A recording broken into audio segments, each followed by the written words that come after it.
to another episode of Structure.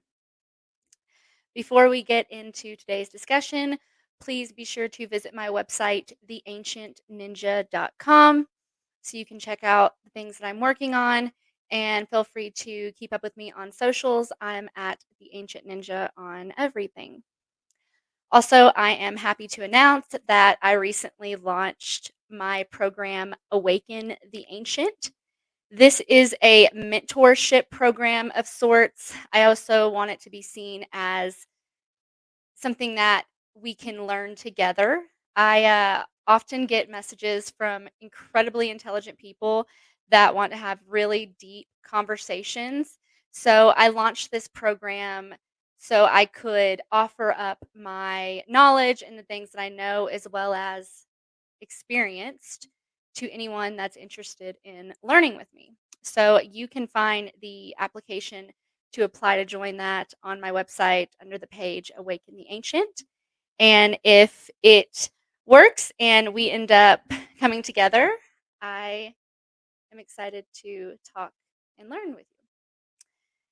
So today's discussion, as you can see from the title, it's pretty biblical. Also, by the way, I hope you guys like the setup. This is my new setup. It's actually just my couch.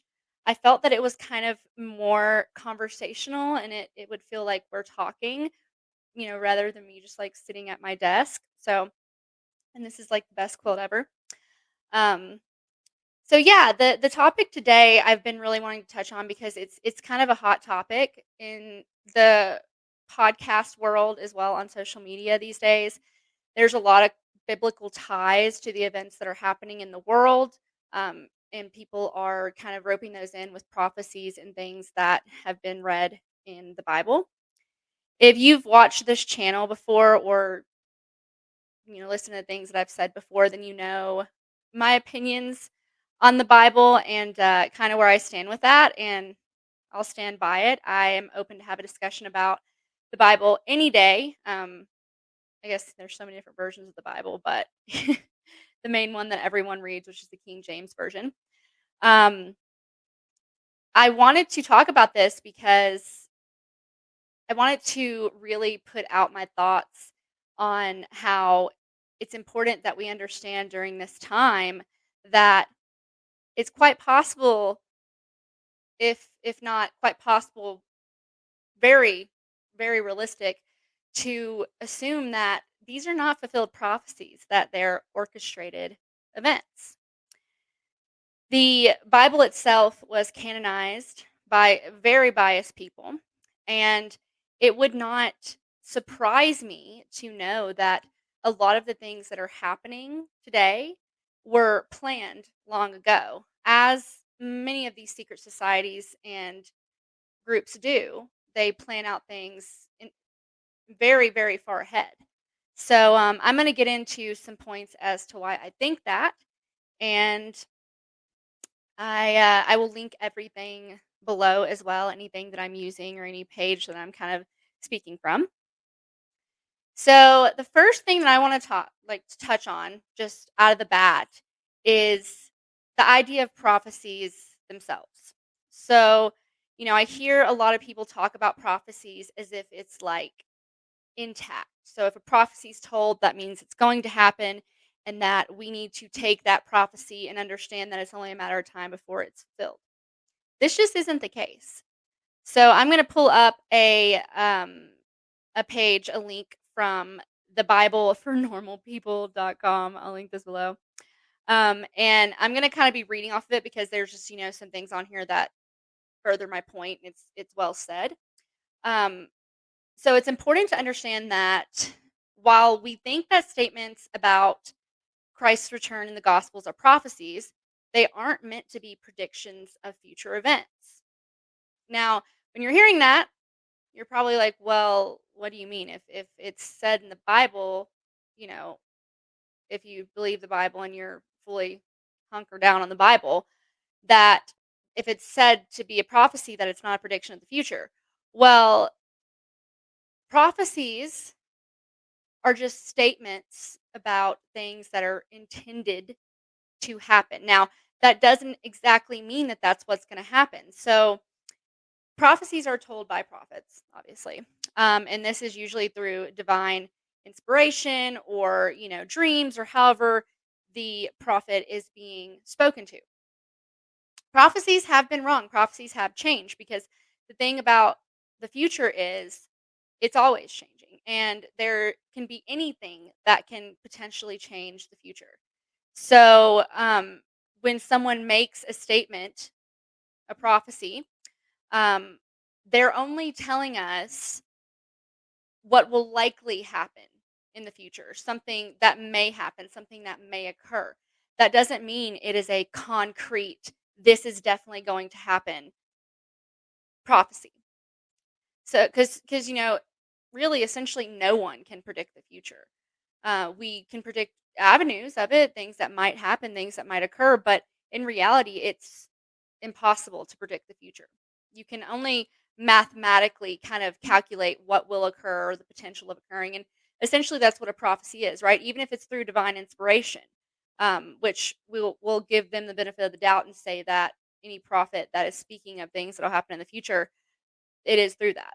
That's kind of why I stay away from saying futuristic things, even though, I may have an inkling or I may have an idea. I've had dreams before that did end up coming true, but I didn't really want to speak them or talk about them because you just never know. So we do see a lot of this, and this is again I'm referencing from this page. We do see a lot of this proven in the Bible. Actually, you can look at the book of Jeremiah. So there, and there's I've read the Bible, a couple of the Bibles, many different versions of the Bibles. Um, I'm sure there's many other occurrences of this happening. Um, but the book of Jeremiah referenced on here, so I'm just going to use it as a pinpoint. There was clearly a prophecy that was being foretold, and that prophecy then changed because the outcome changed. The things that were happening changed. Um, and so that's why you have to see prophecies as conditional statements, like I mentioned. So, and you guys can go read on the page when I link it below, how it goes into how the prophecy changed in the book of Jeremiah. And like I said, it's happened in other parts of the Bible where the prophecies change. So I want to preface with that when we're speaking of prophecies, it's so important that we don't see them as like concrete, this is going to happen. And I also want to point out the fact that there's a lot of metaphors in prophecies. So often, especially with the way things were translated over time, um, we could be misinterpreting the way that is said or the way that it was written.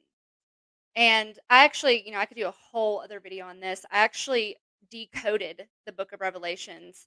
I went through myself and read line by line, breaking it down, and I have a completely different um, idea of what that means than what a lot of people say. Because most people do take things in the Bible very literally, and I know if you're watching this and you're rather intelligent and you're kind of versed in this, that you do know that it's not literal. Um, I'm not saying people who are believing these prophecies are stupid and they think it's literal, but I have seen a lot of things on the internet that talk about these prophecies in a way that also don't account for the metaphorical meaning behind them. Okay, so Project Bluebeam. Now, if you're not familiar with this has been kind of a hot word on the internet as well. And it's not something that is by any means unknown. I've seen people talk about it, and I've even seen people like see a video, and say, "That's Project Bluebeam. It's happening." Um, so Project Bluebeam, if you're not familiar, is basically a government operation that is going to be faking the second coming. Okay. In the book of Revelations, it talks about the second coming of Christ. Now, if you've seen my video where I compared Christ to the Son and I made the comment that Christ never left, I truly believe that Christ never left. So I don't believe there's a second coming, because the Christ pattern and the way Christ exists within all of us is still here. It never left. So it's about us learning to adapt that pattern, not him coming from the sky and saving us in a sense.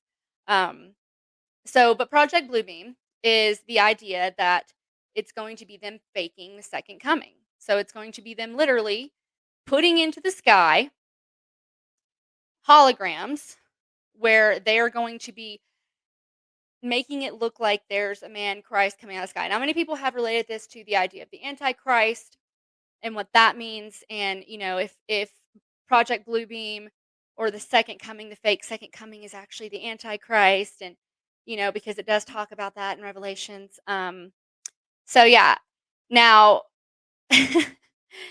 I really want to touch on this because it's so important to understand.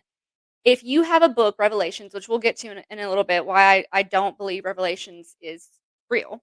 I don't use the word real, but true.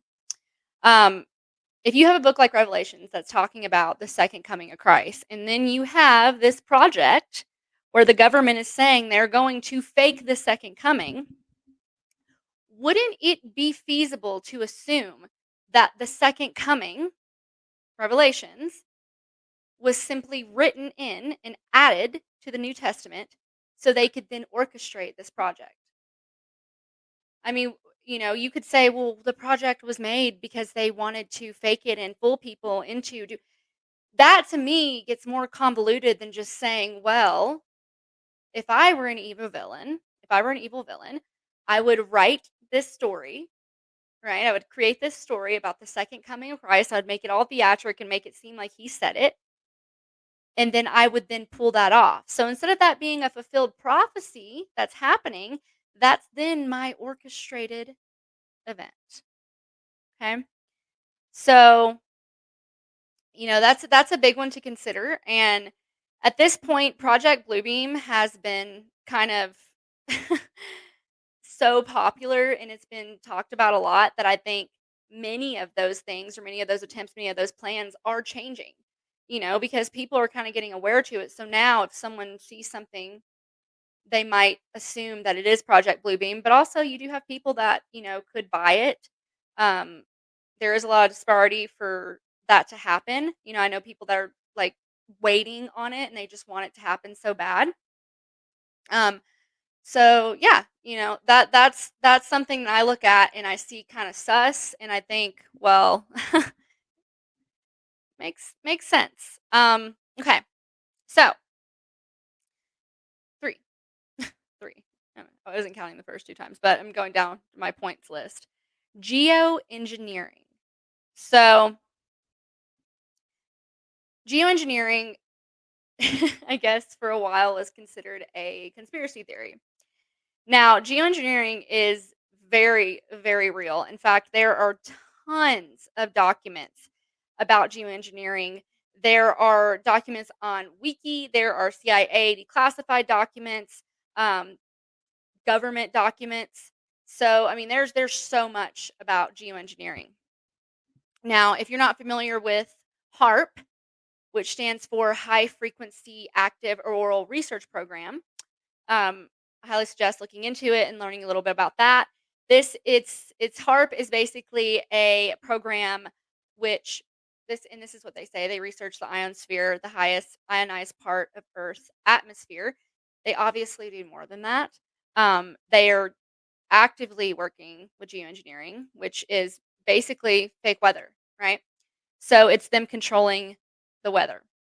Um, Now, there's other little things within geoengineering, like Project Storm Fury, which was an ambitious experimental program of research on hurricane modification carried out between 1962 and 1963.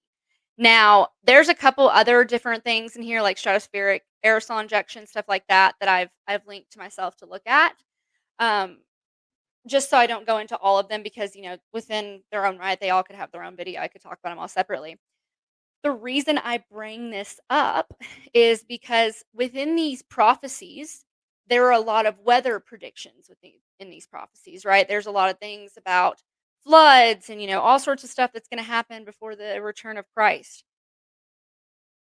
These all could be faked, right? I mean, there's so many different geoengineering things that the government has done that they've openly admitted to, where they could control hurricanes. There was, where they drop ice in hurricanes, and they literally like wiped out a town and just were like, oh, our bad.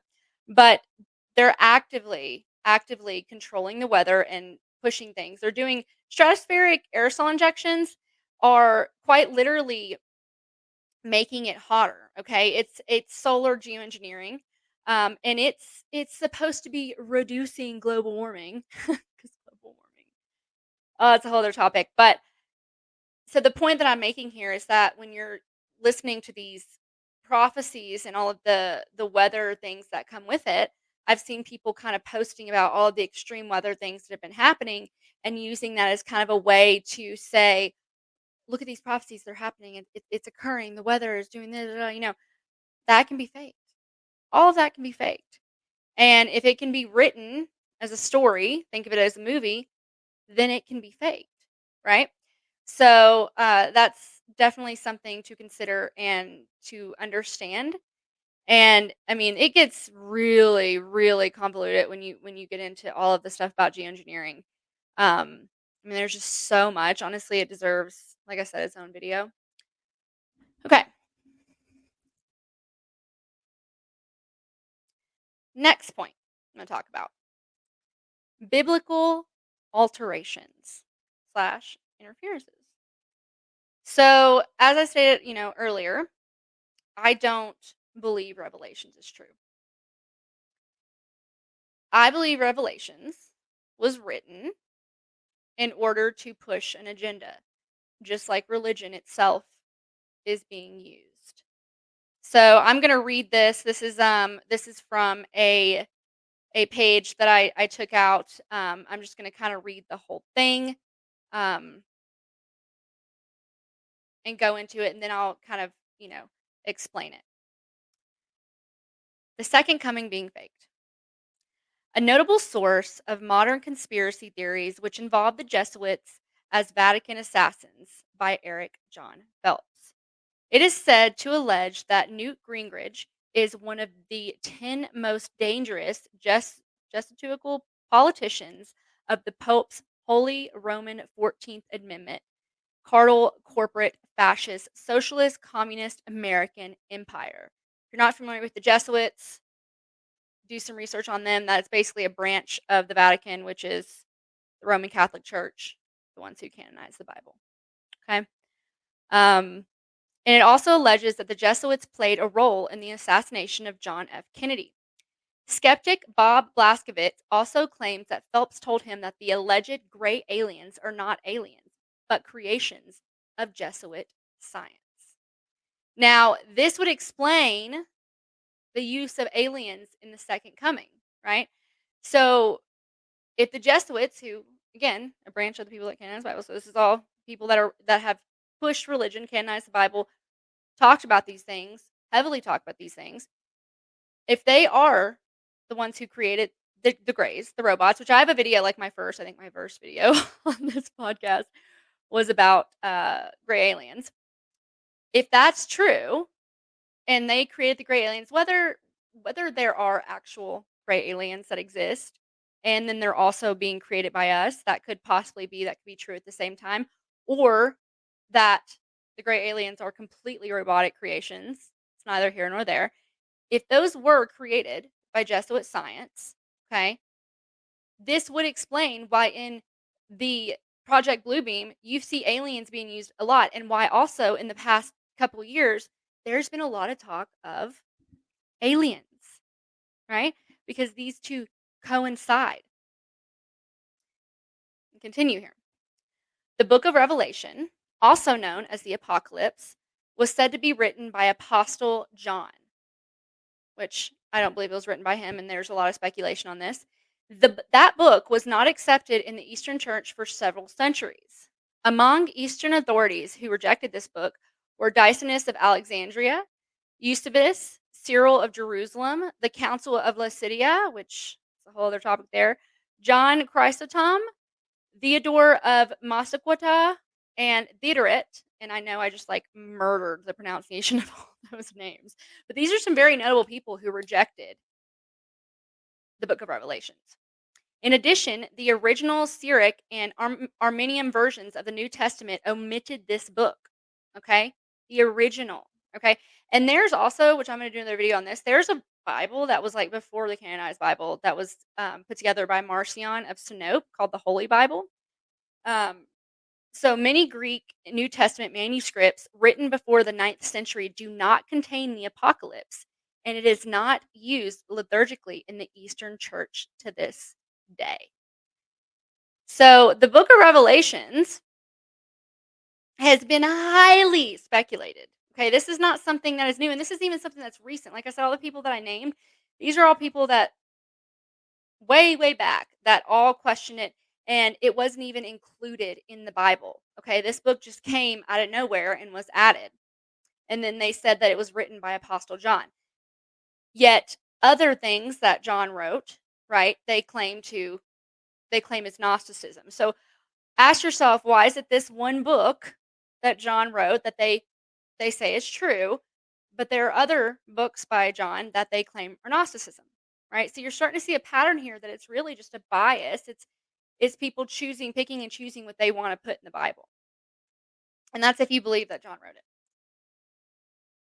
So, now I've made this point, I've kind of said it earlier in the video, but another point. The people who killed Christ canonized the Bible.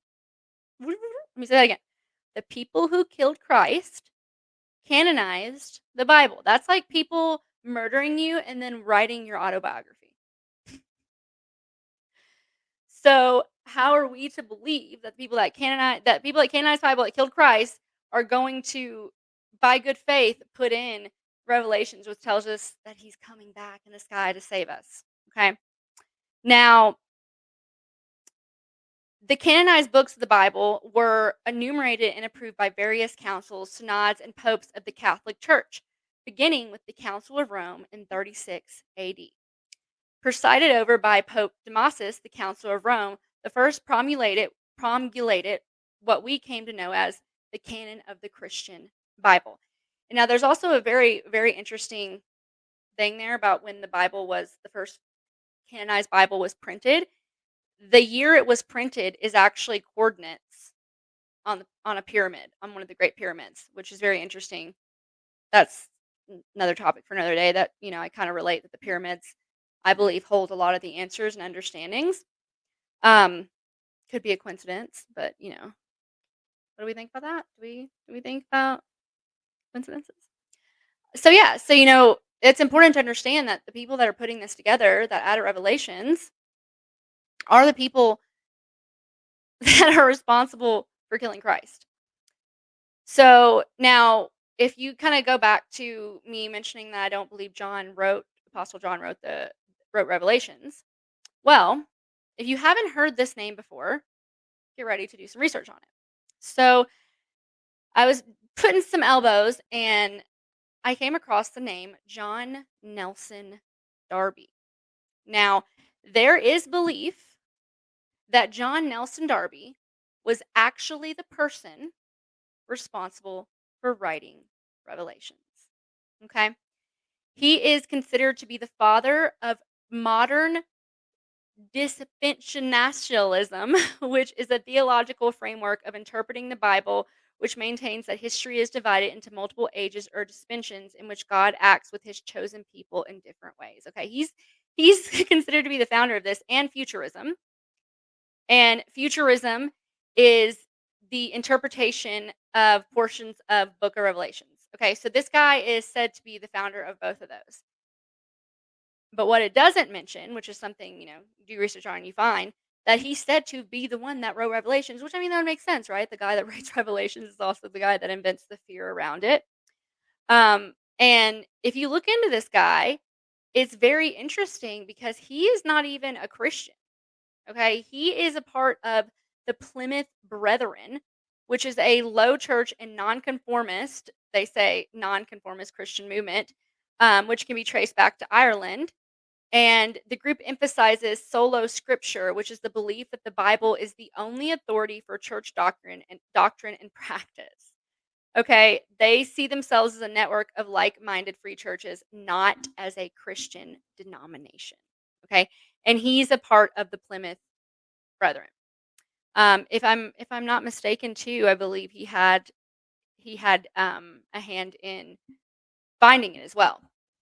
So isn't that kind of interesting that the person that's responsible for this belief of Revelations, who is rumored to have written Revelations, is a part of this movement that solely, relies on the Bible as their like way of saying everything is true, everything in this is true. We truly believe this. Almost like kind of like a cult like sense. Um, and so whether or not it's true that they think that, or it's just kind of like a front for them to push the Bible and push religion on people, there's no telling. But I found it very interesting to have come across him. So, is it possible that he's the one responsible for Revelations? Would that make sense why it was not accepted in the Eastern Church?